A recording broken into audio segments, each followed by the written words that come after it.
Mirpur Azad Kashmir bureau chief Zaheer Mumtaz کے مطابق Samahni Jammu Kashmir sub division Samahni ceasefire line پہ واقع گرلز ہائی اسکول نہالہ کی عمارت 3 کمروں خستحالی کا شکار طالبات شدید مشکلات میں مبتلا۔ تفصیلات کے مطابق سب ڈویژن سمانی کے سیز فائر لائن کے قریب واقع موزہ چاہی میں گورنمنٹ گرلز ہائی اسکول نہالہ کی عمارت خستحالی کا شکار ہے، جہاں ناکافی سہولیات کے باعث طالبات کو شدید تعلیمی مشکلات کا سامنا ہے۔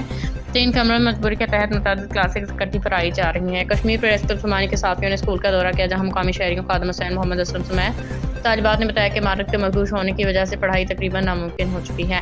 والدین مطابق تمام تر مشکلات کے باوجود اسکول کا سالانہ رزلٹ تسلی بخش ہے، جو اساتذہ کی محنت طالبات کے لگن کا ثبوت ہے۔ ہائی اسکول کی سطح اس ادارے کے لیے فوری طور پہ نئی محفوظ وسیع عمارت تعمیر کی جائے۔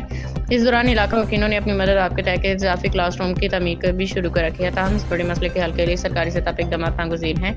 اسکول انتظامیہ اور مقامی کمیونٹی نے سائنس کلاس کے لیے ٹیچر کی فوری تعیناتی کا مطالبہ کیا ہے۔